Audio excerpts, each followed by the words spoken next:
ನಾವು ಹಾಲು ಮತ್ತು ತುಪ್ಪಿಗೆ ಅಷ್ಟೇ ನಾವು ಭಾಳ ಜನ ಒತ್ತು ಕೊಡ್ತಾರೆ. ಅದಕ್ಕಿಂತ ಹೆಚ್ಚಾಗಿ ಅದ್ರ ಬರುವಂಥ ಸಗಣಿ ಮತ್ತು ಗಂಜಲದಾಗನ ನಾವು ಸಾಕಷ್ಟು ಉತ್ಪನ್ನ ಬರ್ತದೆ. ಯಾಕಂದ್ರೆ 20 ರೂಪಾಯಿ ಲೀಟ್ರು ಗಂಜಲ ಮಾರಾಟ ಆಗುತ್ತೆ.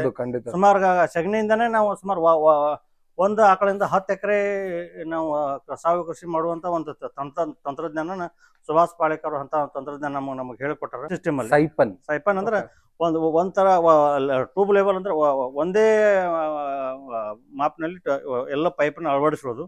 ಅಳವಡಿಸಿ ಇನ್ನೊಂದು ಕಡೆ ನಾವು ಸಂಡಾಸಲ್ಲಿ ಫ್ಲಶ್ ಮಾಡಿದಾಗ ಹೆಂಗ್ ಬಾಲ್ ಇರುತ್ತೋ ಅದೇ ತರ ಇನ್ನೊಂದ್ ಕಡೆ ನಾವು ಬಾಲನ್ನ ಫಿಟ್ ಮಾಡ್ಕೊಂಡಾಗ ಅದು ನೀರು ಎಷ್ಟು ಕುಡಿಯುತ್ತೋ ಅಷ್ಟೇ ಇದಕ್ಕೆ ನೀರು ಬಂದು ಸ್ಟಾಕ್ ಆಗುತ್ತೆ. ಮತ್ತೆ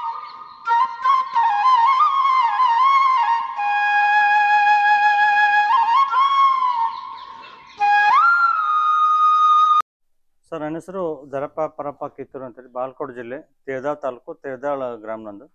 ಸುಮಾರು ನಾನು 1991ನೇ ಇಸ್ವಿಯಿಂದ ಸಾವಯವ ಕೃಷಿ ಮಾಡ್ತಾ ಇದ್ದೀನಿ. ಸಾವಯವ ಕೃಷಿ ಮಾಡ್ಬೇಕಂತಂದ್ರೆ ಅದಕ್ಕಿಂತ ಮುಂಚೆ ನಾನು ಒಬ್ಬ ಫರ್ಟಿಲೈಸರ್, ಕೆಮಿಕಲ್ ಮತ್ತು ಪೆಸ್ಟಿಸೈಡ್ನ ಮಾರಾಟ ಮಾಡ್ತಾ ಇದ್ವಿ. ಕೆಮಿಕಲ್ ಅಂಗಡಿಯವ್ರು ನಾವು. ಯಾಕಂದ್ರೆ ಅದರಿಂದ ದುಷ್ಪರಿಣಾಮ ಆಗುವಂತ ಪರಿಣಾಮಗಳನ್ನ ನಾವು ಕೆಲವೊಂದು ತಜ್ಞರಿಂದ ಮಾಹಿತಿ ಪಡೆದು, ಯಾಕಂದ್ರೆ ಇದಕ್ಕೆ ಭವಿಷ್ಯ ಇಲ್ಲ, ಯಾಕೆ ಇಂದು ಇವತ್ತಿನ ನಾಳೆ ನಮ್ಮ ಜಮೀನು ಹಾಳಾಗುತ್ತೆ, ಇಂಥ ಸಮಸ್ಯೆ ಆಗುತ್ತೆ ತಗೊಂಡು ಅವಾಗ ನಾ ಇದ್ರ ಭೂಮಿ ತಾಯಿ ಬಿದ್ದರ ನಾನು ಪರಿಚಯ ಮಾಡಿಕೊಂಡು ಈಗ ನಾನು 1991ನೇ ಇಸ್ವಿಗೆ ನಾನು ಸಾವಯವ ಕೃಷಿ ಬಂದೆ. ಯಾಕಂದ್ರೆ ನಾನು ಅಲ್ಲಿ ವ್ಯಾಪಾರ ಮಾಡೋದು, ಇಲ್ಲಿ ನಾವು ಸಾವಯವ ಕೃಷಿ ಮಾಡೋದು ತಪ್ಪಾಗುತ್ತೆ ತಿಳ್ಕೊಂಡು ಮಾಡೋದನ್ನೇ ಹೇಳ್ಬೇಕು, ಹೇಳ್ದನ್ನೇ ಮಾಡ್ಬೇಕು ಅಂತೇಳಿ ಅವತ್ತಿಂದ ನಾನು 91ನೇ ಇಸ್ವಿಯಿಂದ ನಾನು ಈ ಕೆಲಸಕ್ಕೆ ಸುಮಾರು ಒಂದು 16 ಎಕರೆ ಒಂದು ಲ್ಯಾಂಡ್ ಇದೆ. ಒಂದು ಕಡೆ 8 ಎಕರೆ, ಇನ್ನೊಂದು ಕಡೆ 8 ಎಕರೆ. ಈಗ ಸಾವಯವ ಕೃಷಿ ಮಾಡ್ಬೇಕಂದ್ರೆ ಅದಕ್ಕೆ ಪೂರಕವಾಗಿ ಕೆಲವೊಂದು ಇವು ಬೇಕಾಗ್ತವೆ. ಏನೋ ಇನ್ಫ್ರಾಸ್ಟ್ರಕ್ಚರ್ ಕೆಲವೊಂದು ಮೌಲ್ಯ ರೆಡಿ ಮಾಡ್ಕೋಬೇಕಂದ್ರೆ ಸಗಣಿ ಬೇಕು. ಸಗಣಿ ಬೇಕಂದ್ರೆ ಆಕಳ ಸಾಕಾಣಿಕೆ ಮಾಡ್ಬೇಕು. ನಾವೆಲ್ಲ ಮೊದಲು ಎಮ್ಮೆ ಸಾಕಾಣಿಕೆ ಮಾಡ್ತೀವಿ. ಎಮ್ಮೆ ಸಾಕಾಣಿಕೆಯಿಂದ ಅಷ್ಟೊಂದು ಪ್ರಯೋಜನ ಇದೆ ಇಲ್ಲ ಅಂತಲ್ಲ, ಅದಕ್ಕಿಂತ ಜಾಸ್ತಿ ಆಕಳಿಗೆ ಜಾಸ್ತಿ ನಮ್ಮ ಪೂರ್ವಜರು ಮತ್ತು ಅದಕ್ಕೆ ಆಕಳಕ್ಕೆ ಒಂದು ಪೂಜ್ಯ ಸ್ಥಾನ ಇರೋದು. ನಾವು ಆಕಳ ಜಾಸ್ತಿನೇ ನಾವು ಆಕಳ ಗಂಜಲಾಗಿರ್ಬೋದು, ಸಗಣಿ, ಹಾಲು, ತುಪ್ಪ ಇದಕ್ಕೆ ಒಂದು ಅತ್ಯಮೂಲ್ಯವಾದಂಥ ಒಂದು ವಸ್ತು ಮತ್ತು ಅದಕ್ಕೆ ಪೋಷಕಾಂಶ ಸಾಕಷ್ಟು ಇರೋದ್ರಿಂದ ಜಮೀನಿಗೂ ಕೂಡ ಇದರದ ಕೆಲವೊಂದು ನಾವೇನು ಸಸ್ಯಜನ್ಯ ನಾಶಕ, ಪ್ರಾಣಿಜನ್ಯ ಕೀಟನಾಶಕ ಮಾಡ್ಬೇಕಾದ್ರೆ ಇವೆಲ್ಲ ಆಕಳ ಮಲ ಮೂತ್ರ ಎಲ್ಲ ಯೂಸ್ ಆಗತ್ತೆ. ಹಿಂಗಾಗಿ ನಾನು ಸುಮಾರು ಒಂದು 2008 ಒಂದು ಆಕಳ ನಾನು ಖರೀದಿ ಮಾಡಿದೆ. ಸಣ್ಣ ಒಂದು ಕರು ಮಾಡಿದೆ. ಇಲ್ಲಿವರೆಗೂ ನನ್ನ ಕಡೆ ಸುಮಾರು ಒಂದು 6 ಆಕಳ ನಾನು ರೆಡಿ ಮಾಡ್ಕೊಂಡಿದ್ದೀನಿ. ಇವಾಗ ನಾನು ಟೋಟಲ್ ಬರೀ ಒಂದು ಎಮ್ಮೆ ಸಾಕೊಂಡಿರ್ತೀವಿ. ಉಳ್ಕಿದೆಲ್ಲ ನಾವು ಆಕಳದಿಂದ ನಾವೆಲ್ಲ ಈಗ ನಾವು ಟೋಟಲ್ 16 ಎಕರೆಗೂ ಇದು ಬರುವಂಥ ದನಗಳ ತ್ಯಾಜ್ಯದಿಂದ ಅದಕ್ಕೆ ನಾವು ಗೊಬ್ಬರವಾಗಿ ಪರಿವರ್ತನೆ ಮಾಡಿ ಜೀವಾಮೃತ, ಬೀಜಾಮೃತ, ದಶಪರ್ಣಿ ಮತ್ತು ಪಂಚಗವ್ಯ ಈಗ ಏನು ಬೇಕೋ ನಾವೆಲ್ಲನೂ ಆಕಳ ಸಗಣಿ ಮತ್ತು ಮೂತ್ರದಿಂದ ನಾವು ರೆಡಿ ಮಾಡ್ಕೊಂಡು ನಮ್ಮ ಬೆಳೆಗಳನ್ನ ಬೆಳಿತಾ ಇದ್ದೀವಿ. ಅದ್ರ ಜೊತೆನ ಈಗ ಆಕಳ ಸಾಕಾಣಿಕೆ ಮಾಡಬೇಕಾದ್ರೂ ಸ್ವಲ್ಪ ಅದಕ್ಕೆ ಬೆಳಗ್ಗೆ ಆಹಾರ ಕೊಡಬೇಕು, ಮಧ್ಯಾಹ್ನ ಕೊಡಬೇಕು, ಸಾಯಂಕಾಲ ಹಿಂಗೆಲ್ಲ ಆಹಾರ ಸ್ವಲ್ಪ ಕೆಲವೊಂದು ಲೇಬರ್ ಕಾಸ್ಟ್ ಜಾಸ್ತಿ ಬಂದಾಗ ನಮಗೆ ಕೆಲವೊಂದು ಸಮಸ್ಯೆ ಬರಾಕತ್ತೆ. ಹಂಗೆ ಈ ಥರ ಒಳ್ಳೆ ಅಚ್ಚುಕಟ್ಟಾದ ದಾವಣಿಯನ್ನು ನೀರು ಮಾಡ್ಕೊಂಡು ನಾವು ಬೆಳಗ್ಗೆ ಮತ್ತು ಸಾಯಂಕಾಲ ಇವು ದನಗಳು ನೀರು ಕುಡಿಸ್ಬೇಕು. ಯಾಕಂದ್ರೆ ಅವೆಲ್ಲ ನಮ್ಮ ಕೆಲಸಕ್ಕೆ ಆಗಲ್ಲ, ಟೈಮ್ ಕೊಡೋಕೆ ತಿಳ್ಕೊಂಡು ಅವು ಎಲ್ಲಿ ಸಾಧ್ಯತೆ ಅವು ಕೆಲವು ತಂತ್ರಜ್ಞಾನಗಳನ್ನ ನಾವು ಬಳಕೆ ಮಾಡ್ಕೊಂಡಿದ್ದೀವಿ.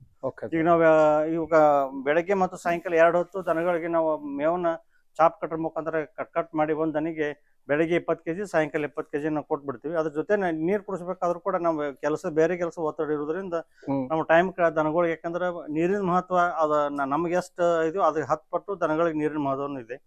ಆ ಒಂದು ನಿಟ್ಟಿನೊಳಗೆ ವಿಚಾರ ಮಾಡಿ ನಾನು ಕೆಲವೊಂದು ರೈತರಿಂದ ತಾಕೊಂಡು ವಿಸಿಟ್ ಮಾಡಿದಾಗ ಇದಕ್ಕೆ ಸೈಪನ್ ಸಿಸ್ಟಮ್ ಅಲ್ಲಿ ದನಗಳ ನೀರನ್ನ ಪೂರೈಕೆ ಮಾಡುವ ಒಂದು ವ್ಯವಸ್ಥಾನ ನಾನು ನೋಡ್ಕೊಂಡು ಸೈಪನ್ ಸಿಸ್ಟಮ್ ಅಲ್ಲಿ ಸೈಪನ್ ಅಂದ್ರೆ ಒಂಥರ ಟ್ಯೂಬ್ ಲೆವೆಲ್ ಅಂದ್ರೆ ಒಂದೇ ಮಾಪ್ನಲ್ಲಿ ಎಲ್ಲ ಪೈಪ್ನ ಅಳವಡಿಸೋದು.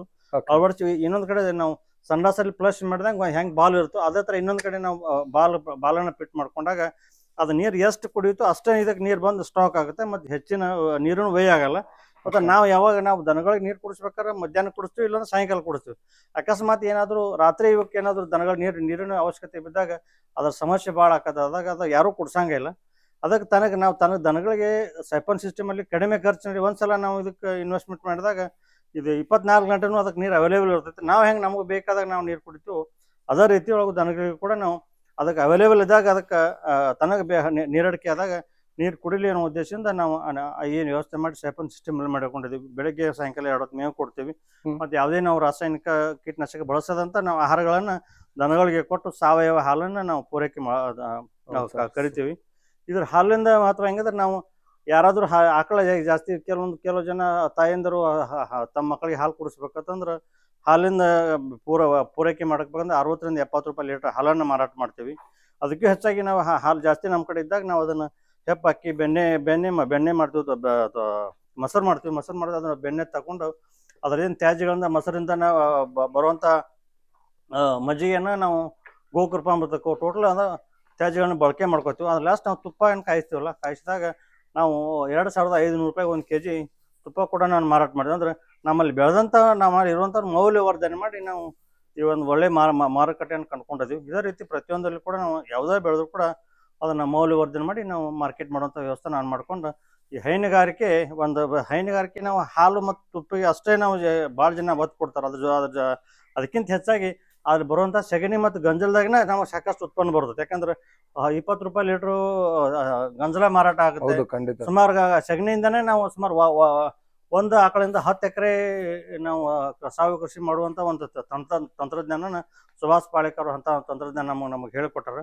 ಆ ಒಂದು ಈ ಗೋಮಾತೆಯನ್ನು ನಾವು ಅತಿ ಮಹತ್ವದಾಗಿ ನಾವು ನಮ್ಮ ಕೃಷಿಯಲ್ಲಿ ಬಳಕೆ ಮಾಡಿಕೊಂಡು ಸಾವಯವ ಕೃಷಿಯನ್ನು ಮಾಡಿ ನಮ್ಮ ಮಣ್ಣನ್ನು ಉಳಿಸಿ ನಾವು ಸಾವಯವ ಕೃಷಿಯೊಳಗೆ ಇಲ್ಲಿ ಬರುವಂಥ ತ್ಯಾಜ್ಯಗಳನ್ನ ನಾವು ಉಪಯೋಗ ಮಾಡಿಕೊಂಡು ಈ ನಮ್ಮದು ಜಮೀನಿನಲ್ಲಿ ಯಾವುದೇ ಥರ ರಾಸಾಯನಿಕ ಕೀಟನಾಶಕ ಬಳಕೆ ಮಾಡೋದು ನಾವು 33 ವರ್ಷದಿಂದ ನಾವು ಸಾವಯವ ಕೃಷಿ ಮಾಡಿ ನಾವು ಕೂಡ ಒಂದು ಒಳ್ಳೆ ಆಹಾರ ಸೇವನೆ ಮಾಡಿ ಸಮಾಜಕ್ಕೂ ಕೂಡ ಒಂದು ಸಮೃದ್ಧವಾದಂಥ ವಿಷಮುಕ್ತ ಆಹಾರನ ಕೊಟ್ಟು ನಾವು ಒಳ್ಳೆ ಜೀವನ ನಡೆಸ್ತಾ ಇದ್ದೀವಿ ಅಂತ ಹೇಳಕ್ಕೆ ನನಗೆ ಭಾಳ ಹೆಮ್ಮೆ ಅನಿಸುತ್ತೆ. ಯಾಕಂದ್ರೆ ನಮ್ಮ ಪೂರ್ವಜರು ಒಳ್ಳೆ ಒಂದು ಫಲವತ್ತಾದಂಥ ಜೀವಂತವಾದ ಮಣ್ಣನ್ನು ನಮ್ಮ ಕೈ ಕೊಟ್ಟಾರೆ.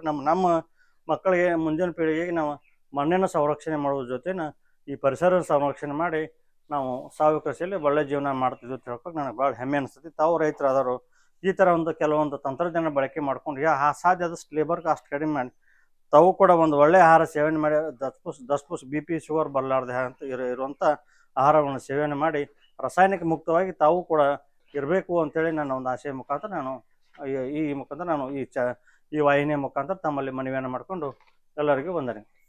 ಸರ್ ತುಂಬಾನೇ ಒಳ್ಳೆ ವಿಚಾರ ಹೇಳಿದ್ರಿ ಸರ್. ಖಂಡಿತ ನಾವು ಒಳ್ಳೆ ಐಟಮ್ ತಿನ್ನದಲ್ದಿರ ಸೊ ನಮ್ಮ ಅಕ್ಕಪಕ್ಕದವ್ರಿಗೂ ಒಂದೆಷ್ಟು ಸಾಧ್ಯವಾಗಿ ಎಷ್ಟು ಜನಕ್ಕಾಗುತ್ತೆ ಅಷ್ಟು ಜನಕ್ಕೆ ಒಂದು ವಿಷಮುಕ್ತ ಆಹಾರ ತಲುಪಿಸ್ತಾ ಇದ್ರಲ್ಲ ಸರ್, ಇದು ತುಂಬಾನೇ ಒಳ್ಳೆ ಕೆಲಸ ಸರ್. ಖಂಡಿತ ನಿಮ್ಮ ಎಲ್ಲಾ ಕೆಲ್ಸಕ್ಕೂ ಯಶಸ್ಸು ಸಿಕ್ಲಿ.